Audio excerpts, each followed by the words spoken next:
no céu estrelado. Edneu tá online, o mistério é contado no canal de ufologia. A busca começa, Edneu vai direto ao ponto que nos interessa. Não aparece, ninguém sabe explicar. Entre as estrelas o segredo vai estar. Luzes no céu, quem vai acreditar? O Edneu tá aqui pra desvendar. E eu vou no canal do Edneu, onde o mistério é o que prendeu. Histórias de UFOs e tecnologia, realmente o melhor canal de ufologia.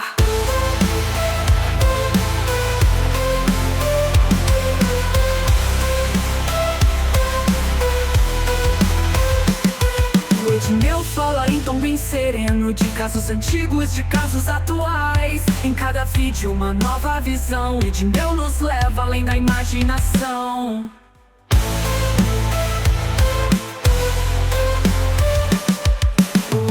Aparece, ninguém sabe explicar. Entre as estrelas o segredo vai estar. Luzes no céu, quem vai acreditar? O Edneu, vamos investigar. Curiosidade tá aí, só precisa enxergar. Entre mundos e estrelas nós vamos achar. Com o Edneu seguimos em frente, do desconhecido uma visão abrangente. E eu vou no canal do Edneu, onde o mistério é o que prendeu. Histórias de UFOs e tecnologia, realmente o melhor canal de ufologia. E eu vou no canal do Edneu, onde o mistério é o que prendeu.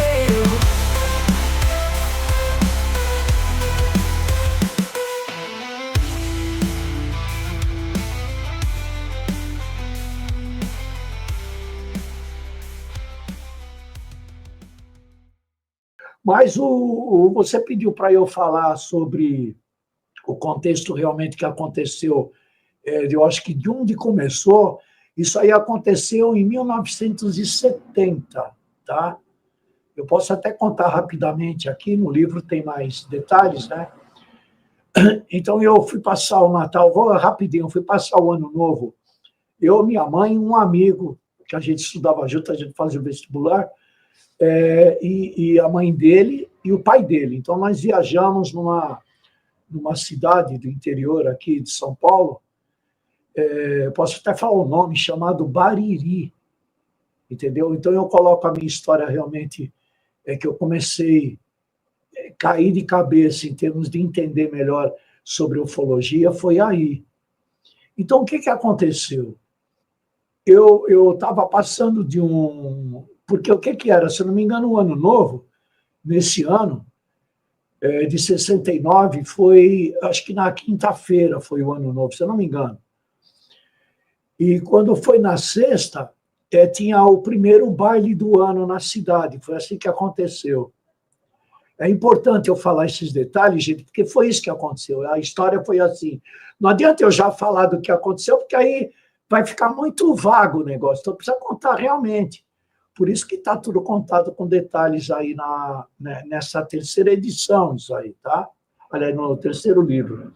O meu amigo foi lá, ele tinha uma namoradinha na cidade. Nessa brincadeira eu acabei enroscando com a prima dela. E nós começamos a sair juntos lá. Então, como namoradinho, tal, pá, vai daqui, vai de lá, né? Jovem, né? E tinha 19 anos de idade, né? Então, o que aconteceu? Nós fomos, por exemplo, nesse baile.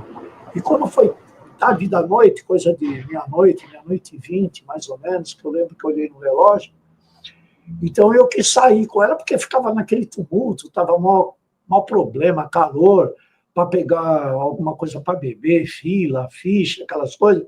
Eu peguei e saí com ela, ela falou, olha, vem aqui que eu vou te mostrar um lugar. Então, um ponto que estava, nós fomos, porque lá é um lugar, tem fazendas, tudo isso, o lugar que eu estava, e nós fomos, atravessando uma cerca e fomos ficar num lugar muito bonito que se via uma fazenda ali, né? De lá se via a fazenda, dava para ver o curral, porque era bem alto o lugar, né? E se eu ter que voltar lá, eu não sei onde é, porque foi eles que me levaram lá na época, né? Eu nem sei direito onde é hoje. Talvez hoje tenha prédio, casa, mas nessa época não tinha, né? O clube era um dos últimas, como se diz, construções que tinha ali. E foi isso. Aí eu conversando com ela, olhando as estrelas, né, sentado na grama, E como eu sempre adorei astronomia, desde criança eu estudo astronomia, apesar que eu não sei nada de astronomia. Aquelas coisas básicas, né? Tinha alguma coisa que eu sabia que eu estudava, né? Então, olhando o Cruzeiro do Sul, falando da Estrela de Magalhães, da Epsilon, parece que é, aí falando que era aquela estrelinha que tem no Cruzeiro do Sul, é o Pará, representa o estado do Pará, então eu sabia essas coisas na época. E eu conversando, né, das estrelas, que eu sempre gostei, né, porque é um céu bonito no interior. E ficou ali. Isso aí era por volta de 00h20 ou 00h30 que nós descemos ali. E a ideia era até as 4 da manhã, aquele baile esse baile que fazia, que fazem hoje, né? Isso aí é a primeira vez que eu estou contando, gente, no seu canal, tá? Provavelmente eu vá contar, talvez, no meu, mas é a primeira vez que eu estou contando isso. Aliás, é a primeira vez que eu realmente estou abrindo o coração e contando essa experiência que aconteceu. Bom, de repentemente, o que aconteceu? A gente abraçadinho ali como dois namoradinhos, né? No meio do nada, o clube ali. Nesse período não teve nada de aproximação assim íntima entre nós, não houve nada disso, né? Nunca houve nada. Um casal normal de namoradinho que está ali, né? E então eu me lembro que uma hora eu estava debruçado assim no joelho, né? Eu e ela, e eu acordei, eu despertei. Aí eu olhei do meu lado esquerdo assim, eu vi um OVNI. Eu falo que é OVNI, que era mesmo.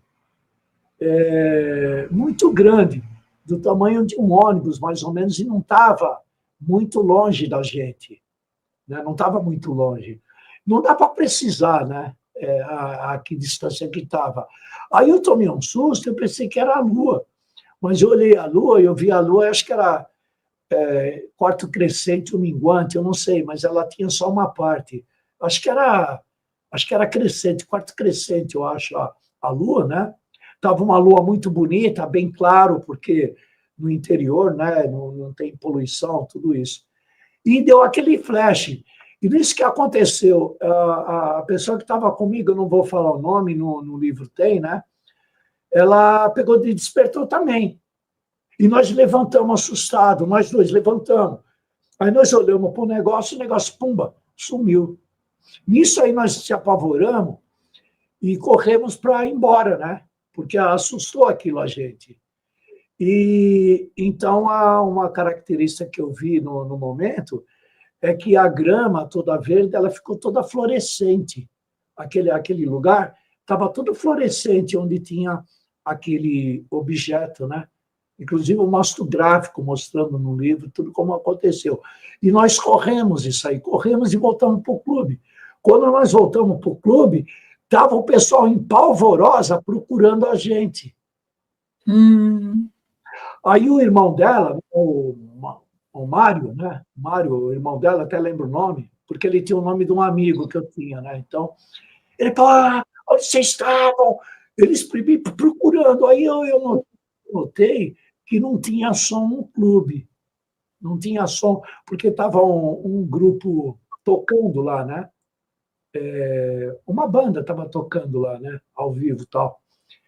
E nisso já chegou o Júnior, que era o meu amigo que estava junto com a namorada dele, já chegou era a mãe da menina que foi atrás da gente, porque a gente ficou de voltar com as moças por volta das 2 da manhã. Eu tinha prometido para a mãe dela, não, pode deixar aí que 2 horas eu estou aqui. Ela falou, olha, 2 horas aqui.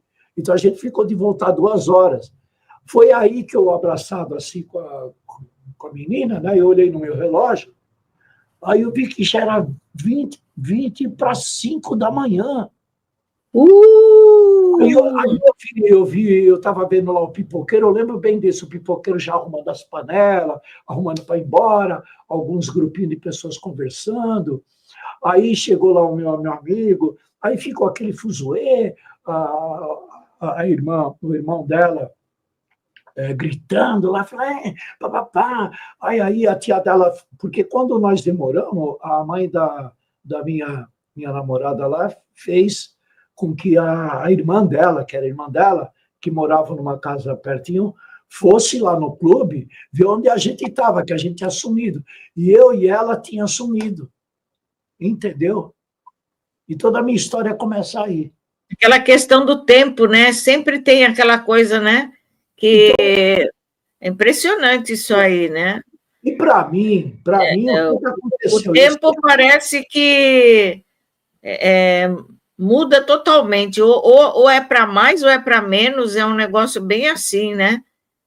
Tão inexplicável isso, né? Então, é claro que lá eu escrevo com detalhe, falo o nome das pessoas, o que aconteceu. Depois eu estava comentando lá com umas pessoas lá, eu falo, aquela luz lá, isso sempre aparece. Aí uns mateiros mais velhos lá começaram a rir da gente, né? Entendeu? Aí descemos lá para ver se estava. Eu falei da grama, mas a grama já estava normal. A grama ficou fluorescente, viu, dona Vilma? Que nem aquelas luzes negras que, sabe, o verde, aquele verde fluorescente? Sim. Então estava daquele jeito ali, né? Entendeu? Então, bom, mas até aí tudo bem, eu não estava nem aí, né, com isso aí. Aí depois, o que aconteceu? Eu também não percebi muito. Eu vi que tinha alguma coisa estranha. Eu falei, caramba, pô, nós dormimos todo esse tempo lá, porque na minha ideia, nós dormimos lá. Entendeu? Nós dormimos. Né? Abraçadinho lá, estava gostoso o lugar, dormimos. E a mãe da moça, como é que foi a questão? Aí que foi o problema. 5 horas da manhã. Não deu, porque, ela não quis nem ver mais minha cara, não deixou mais a gente se ver. Aí acabou tudo. Porque Ferrou.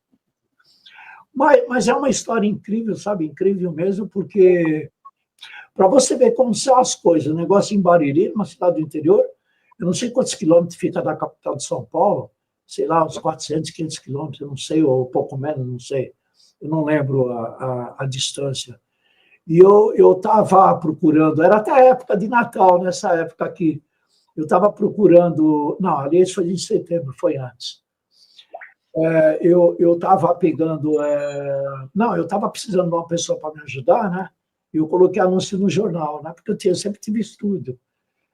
E eu estava contratando uma secretária lá para poder fazer alguns trabalhos e aparece essa mocinha e eu, contratei ela, né? E não sei o que aconteceu. Olha, não sei o que aconteceu, porque eu não costumo falar sobre disco voador, eu não costumo falar, não costumava falar. Tudo que eu estudava era para mim, eu não comentava com ninguém, porque teve um período que não dava para falar sobre isso, que você era ditado como maluco, né? Então, era mais coisa assim, pessoal minha, né? Então, eu achava que só eu tinha aquelas manias de ficar com aquelas histórias de disco voador, mas eu não pensava, na verdade, em disco voador. A minha ideia, desde garoto, que eu conto na história, foi ligada a extraterrestre. É incrível, durante, por exemplo, o período da minha infância, a minha adolescência, eu nunca pensei em disco voador. Eu pensava em extraterrestre, de comunicação com extraterrestre. Por isso que eu estou falando, que são provas absolutas que nada é por acaso na nossa vida. Até de eu estar aqui, isso não é por acaso. Existe uma razão.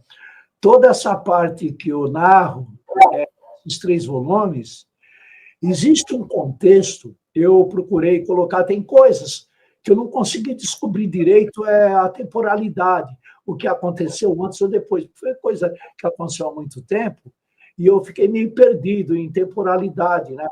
Mas muita coisa está obedecendo assim, uma temporalidade interessante, que dá para perceber que alguma coisa realmente aconteceu no passado e que tudo que veio acontecer depois, obviamente no futuro, e talvez até do Edneu estar aqui presente no canal de uma amiga e também está mantendo já há coisa de 9 anos um canal próprio que fala sobre isso com seriedade, tá, gente? Porque o meu canal não cresceu mais porque eu não gosto de zum, zum, zum.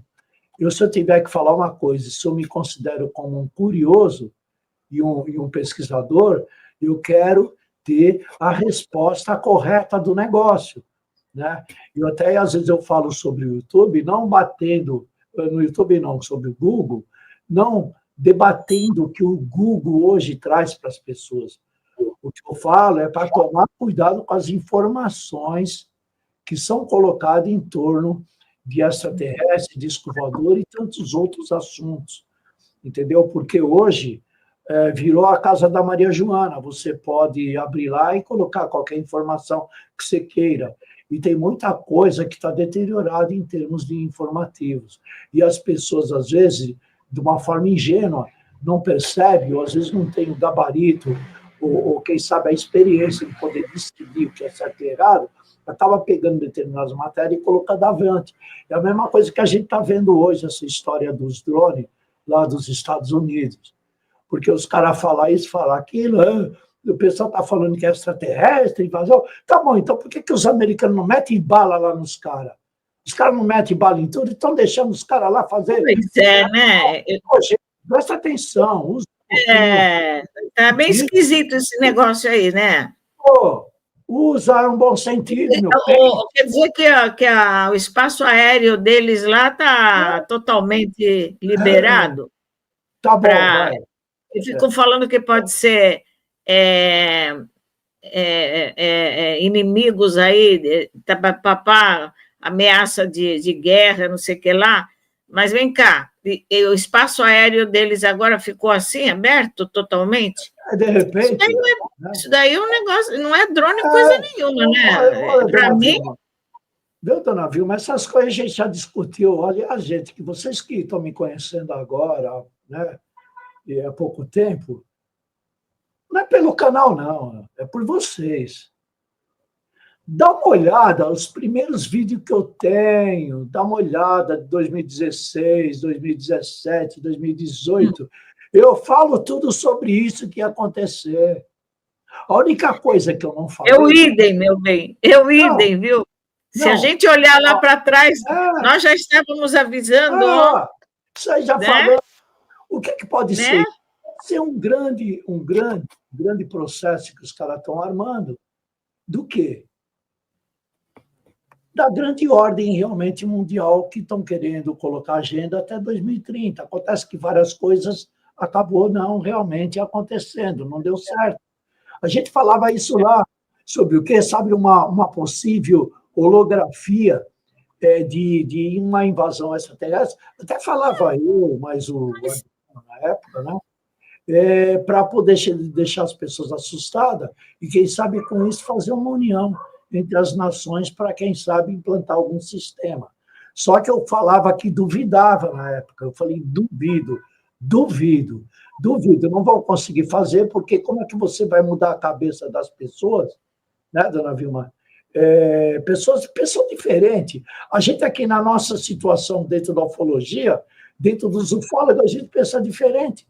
Imagina quando se trata de nações, credo, enfim, posições sociais. Então não vai dar certo, não é assim que vai fazer. Agora sim, uma pandemia daria, porque aí você consegue colocar o cabresto em todo mundo, porque a pandemia foi um cabresto. Eu posso falar isso aqui, ok? Paciência. Fazer o quê? Né? Fala. É um cabresto. Então, é outro negócio. Tem muita coisa que foi... que nem eu perguntei se eu posso falar, porque tem coisa que não pode falar. Esse é o problema. A gente não Pelo visto, não se pode falar nada. Mas a gente vai falando. Deixa eu falar um negócio aqui. O Vinícius Pacheco falou um negócio aqui bem interessante. Hoje viu uma imagem desses OVNIs nos Estados Unidos que ficou preso nos galhos de uma árvore. Mas eu acho assim, entre mortos e feridos, salvam-se alguns. Eu digo assim, a turma já começa na brincadeira, já começa a botar drone também, entendeu? Porque falando drone. Agora, um drone com o tamanho que eles estão comentando, não é drone, meu, pelo amor de Deus, né? O tamanho. Outra coisa, eles viram entrar e sair no mar, trocentos drones saíram do mar. É drone saindo do mar? Não é. Agora, a turminha começa a brincar e começa a botar drone, lógico, né? Esse que ficou na árvore, com certeza já é uma brincadeira. Com certeza. Agora, eu já tenho um pensamento um pouco mais. Não sei, não, né? Pode ser. Por que, que o presidente, o futuro presidente aí, o Donald Trump, aí ele não quer ficar esse final de semana em New Jersey? Nem ele, nem o Biden. Diz que esse final de semana não ficarão lá. Alguma coisa eles sabem a respeito, né? Ou é uma questão de terrorismo, ou é, então, esses seres aí. Eu não sei. Eu estou achando o negócio assim bem estranho, né? Lógico, a população começa a pôr drone também. Isso aí acho que é uma brincadeira já, estão aproveitando. Mas eu não acredito que aquilo seja um drone. Coisa impressionante, o tamanho daquilo. Que drone é aquele? Maior que um ônibus, uma coisa gigantesca. Drone. Tudo bem que a tecnologia está super avançada. Não é? A tecnologia está bem avançada, tudo mais que nós sabemos, né? Mas eu não acredito nisso. Eu acredito numa coisa mais séria, porque as coisas vêm vindo assim... aos pouquinhos, papapá, e agora está num crescendo. E depois outra, não é só em New Jersey, né? Já aconteceu aqui no Brasil, já tivemos vários aí. E por que eles estão indo em bases militares, estão indo em aeroportos? Mas eu sempre não sei, houve né? isso, dona Vilma, sempre houve isso aí, né? Tem coisa, por exemplo, eu às vezes eu nem me atento mais por isso, porque às vezes eu tenho um faro incrível, tá? Só às vezes a forma de falar eu já sei se é verdade ou mentira, tá? O que eu estou achando é que o pessoal está aproveitando essa onda para vender, sei lá, vender um monte de coisa aí, canal, essas coisas, entendeu? Que eu acho que não é tudo isso que o pessoal está falando, não. Eu acredito que não seja nada disso. O pessoal, geralmente, ele aumenta um pouquinho as coisas. Agora, nada impede de realmente aparecer, porque a gente está vivendo um momento bastante complicado no planeta Terra devido a esses conflitos que existem cá e lá, né? Isso aí pode ser... Agora, esse negócio de base, de visita, isso aí já há muito tempo tem, isso aí não é coisa, não é nova. As pessoas colocam, às vezes, coisas antigas como numa roupagem nova, poder ter coisa para falar, porque a ufologia tem que ter coisa para falar, né? Entendeu? Agora, quando você realmente tem a experiência que nem eu tive o privilégio de ver, sentir, entendeu? Na própria pele, é diferente a forma que você age e você vê essas coisas, né? Eu acabei de dizer aí que eu passei quase 10 anos tentando ver se aparecia alguma coisa que está ligada dentro dos acontecimentos que ocorreu com Edineu. Eu procurei, nunca vi nada. Então, por exemplo, o tipo de história que eu tenho é singular, né? E por que eu nunca quis apresentar? Porque é tal negócio, você fala, as pessoas vão pensar que você é maluco. Você vê que a gente teve uma live aí, quando você esteve lá com o Moreira, eu estava numa live, estava até com uns convidados lá, e teve um atrito entre opiniões. Entendeu? Então, para você ver como que é as coisas, um crê num negócio, outro crê em outro, cada um defende, sei lá, o seu pensamento, né? E, no fim, isso aí não leva a nada. Coisa que aconteceu também, logo quando eu entrei, eu fiz o meu canal, uma das minhas ideias que eu tinha era de tentar reunir os ufólogos, né? Porque sempre teve esse lado dos ufólogos, cada um ser individualista. Por isso que eu não me considero ufólogo, né? Então, o ufólogo aqui no Brasil, desculpe, até algumas pessoas aí, tem muito ufólogo aí que não gostam de mim, porque sabe o que é? Porque eu falo mesmo, né? Eu não tenho medo, não. Eu não tenho medo de questionar, não tenho medo de ninguém, em termos de discutir coisas sérias, né? Entendeu? Porque eu tenho argumentos para contestar ou para defender determinadas ideias. Só que a minha ideia, eu não sou juiz de nada. né? Eu coloco os meus pontos de vista e eu respeito também o ponto de vista de qualquer um. Até com a dona Vilma mesmo, tem coisas aí que ela acredita que eu não concordo. Eu acho que é bobagem, mas ela acredita, então eu tenho que respeitar, como eu respeito cada um. Porque cada um tem um grau de discernimento também das coisas. Dentro de uma vivência que eu conto aí nesses livros, eu acho que já me deu um alicerce bem profundo mesmo, bem rígido, para eu saber onde eu estou ancorado, né? Então, eu estou procurando ancorar numa verdade. Se eu começar a deixar a mente aberta e deixar devagar qualquer tipo de coisas, eu acho que eu não vou chegar a nada. E eu não quero criar inimizade com ninguém, só a título do quê? De você achar uma coisa, outra pessoa achar outra. Eu acho que cada um, viu, dona Vilma e o pessoal que está assistindo, eu acredito que cada um tem a sua verdade dentro de si, e essa verdade ela está sempre baseada, né, de uma forma filosófica, naquilo que você conhece, naquilo que você aprendeu, naquilo que você tem como parâmetro cultural e conhecimento. E fim, amigo. Não adianta você querer ultrapassar algo que você não entende.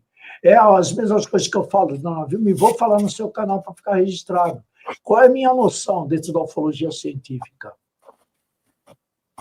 Tem coisa que eles não sabem, eles não podem dizer, porque eles não conhecem. Entendeu? É simplesmente isso. Então, muita coisa ligada à ufologia não tem como explicar de forma científica, porque ele está num patamar bem superior ao que a ciência hoje tem como instrumentação. Quer dizer, a astronomia tem 1000 instrumentos aí para vasculhar o espaço em busca de tudo que eles querem. Mas na ufologia, isso aí a gente não está mexendo com concretismo. A gente está mexendo com outros tipos de energias, outros tipos de densidades. Entendeu? Coisa que, por exemplo, no caso da ciência, não tem instrumentação, às vezes, para poder ver. Eu estava até vendo aí uma matéria, acho que foi hoje ou ontem, que parece que estão criando instrumentos aí para poder detectar aí disco voador ou presença alienígena, entendeu? Então, tudo bem, a ciência ela tem que ir avançando em termos tecnológicos para conseguir instrumento, para poder chegar no ponto de provar. Mas, enquanto não provar, os ufólogos, as pessoas, na minha opinião, estou pondo minha opinião pessoal, tá, gente? Eu não quero que ninguém ache ruim, é uma opinião pessoal. O pessoal fica esperando o mês que vem os homens aparecer aí, esquece. Esquece. Esquece. Daqui 200 anos vai estar só essas historinhas novamente. Porque o que está acontecendo? A gente está tratando de coisas bem acima do que nós imaginamos e pensamos. Sim. Não tem nem como a gente raciocinar. Existe uma limitação em nós. Sabe por que eu falo isso? Porque, não querendo dizer, tem algumas limitações que eu vejo das pessoas que eu já ultrapassei, eu estou no outro andar, enfim. Mas eu não quero pegar um andar, trazer para cá sem... As pessoas têm que ter conhecimento, têm que ter base para poder entender, senão não vai entender. Quando a gente começa a entrar, por exemplo, no estudo metafísico das coisas, tudo muda. Não é como você pegar um sangue, pôr no microscópio, olhar, fazer coisas, você está mexendo com coisas materiais. Quando você começa a mexer com energias sutis, outros tipos de coisa, não existe instrumentação para medir, sei lá, pesquisar, não tem. Então, porque uma coisa que eu também acredito, dona Vilma, porque, voltando a falar lá do primeiro volume, que é Os Porquês dos Discos Voadores, na verdade, esse volume ele é amplamente técnico. Pode ver que ele tem figura, ele está falando sobre uma diversificação de pontos, que está procurando a ufologia, por exemplo, na vertente da ciência, na vertente da metafísica, na vertente da holística e na vertente da RF, que seria o realismo fantástico.